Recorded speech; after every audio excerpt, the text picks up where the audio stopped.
Right now, when it comes to types of novel that we all are referring to, we happen to understand that there are various types of novels.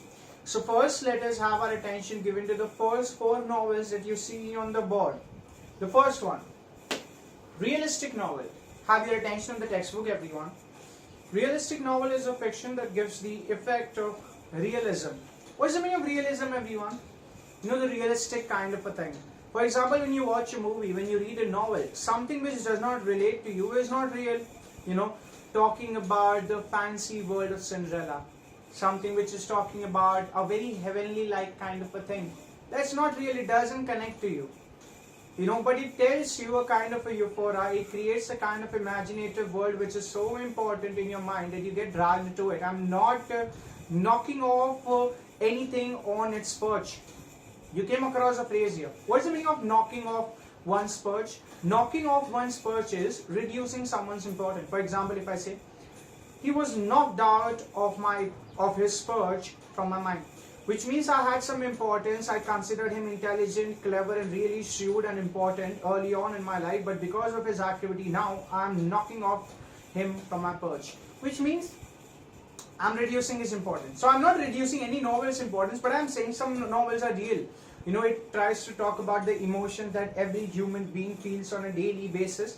So it tries to tell you more real things, okay? Something which you can relate to, something that the life mirrors, okay? It can be characterized by its complex characters with mixed motives that are rooted in the social class. The characters in the realistic novel interact with other characters and undergo plausible and everyday experiences. You know, something, okay, if a novel tries to talk about a poor person having his dialogue with a rich person where he is trying in a very humble way to project himself, where the rich person is having the arrogance in his voice and words. What do we see there? Simple. That's realism. That's something that we connect to. That's something we know is an inevitable part of our human society. That's something we know that is an unavoidable part of our human society. We hear that. We experience that on a daily basis. Someone talking to someone in a very rude manner. We hear that. That's realism, right? So these are the realistic novels. This is the first type that we have come across here. Look at the second one. Picaresque novel. The word picaresque is originated from the Spanish word pecaro, which means a rogue. A picaresque novel narrates the adventures of the protagonist, who is an eccentric. What's the meaning of eccentric, everyone? Slightly strange or a disreputable person in an episodic form. Let me tell you more about Picaresque novel. You know what? These novels talk about a person who belongs to a lower section of a weaker social class. Someone who is not a hero, but surprisingly he is portrayed as a hero, but he comes from a very rogue and rascal kind of a section of a society. But he comes up and he makes sure that there is some comedy and satire also in the Picaresque novel. And we happen to understand one more thing, okay, over here, that it tries to adopt a realistic style also. Now this was originated back in 1558. That was the time when it originated, and it flourished throughout the Europe in 200 years, okay? And these novels were surprisingly very attractive, and people really loved using it and understanding it. Let's move ahead with the next novel that we have, historical novel. A historical novel is a novel set in a period earlier than that of writing, you know? Okay, what do I mean by it? You know, as I'm also a student of history, I have a term to coin and tell to you all, that is oral sources of history. You know, if I tell you, these are the things that I've heard from my forefather about that place, about that thing, about that king in that kingdom. I've just heard it. I've not written it anywhere. It's not a written source. I read it and I know. No, someone had said me, and I'm saying it to you now. You pass into your generations coming next. Now, when someone remembers in the fractions and bits and parts about those activities and informations of that period, he writes it down. That's a novel, which means it tries to take back to the period when the writing was unknown, but it tries to narrate the story from which it belongs. Are you getting me, everyone, what I'm mentioning here? Great. Look at the fourth one, epistolary novel. Now, epistolary novel is actually very, very interesting. So hear me out. You know, epistolary novel, the word itself suggests you that it's a letter kind of a format that we move ahead with. You know, And it happens to sometimes tell you that it is, okay, it's derived from a Latin word. And the meaning of epistolary is a letter. Sometimes in the novel, the documents, the newspaper clippings, the all kind of activities and the letters and the documents are written in that. It drags people's attention because it is the first hand information from the person writing it in its own language relating to different kind of activities on a daily basis in the novel, creating a situational world where the person's interest can dip in, out, in, out. Are you getting me, everyone? So the letters and the documents and the newspaper things, all these kind of enumerates and consists in a novel. That's epistolary novel. And let me tell you most of the interesting facts here. Now, one of the most important strategy of this epistolary novel is the fictional writer, because he is someone who is writing it. You know, the very first epistolary novel was written by a Spanish writer whose name was Diego de San Pedro, and the name of the epistolary novel was nothing else but Prison of Love. The moment you hear Prison of Love, what do you get to know? A novel coming from different sources? No, a novel, someone sitting in the prison, writing the letters and all of that.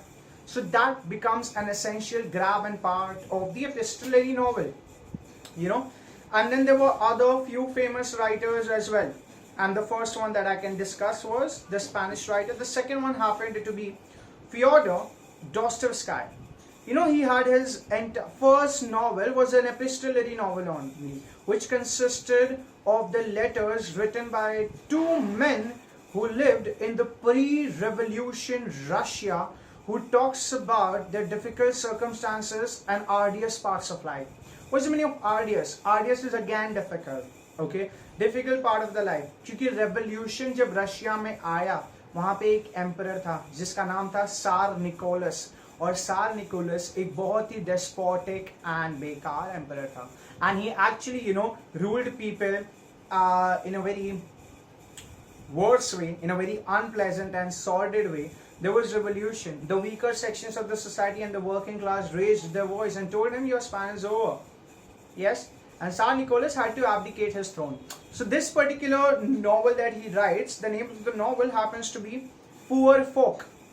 So when I talk about folk, maybe an idea that can come up in your mind, this folk is what, the folk song? No, we also say, hey folks, which means the people, right? So there were two men who talks about the bad conditions before the Russian Revolution, and that is epistolary novel, because the letters and the documents is what it consists. We have the third one, and we have a writer whose name happens to be Catherine Taylor. And you know, Catherine Taylor wrote a novel, and the name of the novel was, epistolary novel was Address Unknown. Yes, you heard it correct. You know, this novel Address Unknown was written in the year 1938, and as I am a student of history, my interest goes back and fro, to and fro. You know, what's the meaning of 1938? 1939 was the year in which the Second World War started, and it was fought between the Allied and the Central Powers. 1938 to 1945. 1945, when America decided that it could throw the Hiroshima and Nagasaki bombs of atom bombs over there, and the people would die. The havoc is going to get created. People are going to get baffled with the aura of America's superpower. So these were the things that happened, you know. And Nazism. तो ये जो novel लिखी गई है address unknown, it's being written by Catherine, and the name itself suggests, you know, the person who talks about, it's an anti-Nazi novel. You know what anti-Nazi novel is? Hitler जो dictator था Germany का, उसकी एक ideology थी जिसका नाम था Nazism, और नाजिज्म को अपोज करते हुए ये लेटर्स लिखे गए थे. But you know what, in the end the letter ceases to exist. It stops, and it tells you that in the end the character disappears. He is unknown. People are completely oblivious about his whereabouts. What's the meaning of whereabouts? They don't know where he is, and he disappears. And that's why the novel says Address Unknown. It's an interesting thing, right? To go into the world where despotic nature exists, where the emperor can do whatever he wishes. Many people got killed. Millions of Jews got killed. Many people were, you know, killed in concentration camps. You know what concentration camps are? You're going to be gas chambers, ये सारी चीजें. So in the opposition of that, this novel was written. I hope you understand what epistolary novel now is. I discussed with you Catherine's Address Unknown. I discussed with you Fyodor Russian, Russian writer who wrote his first novel, Poor Folk. These are the things, it really interests you a lot to know about people, how they came up with different kind of ways expressing and mirroring their thoughts. Let's move ahead with the other novels and this section.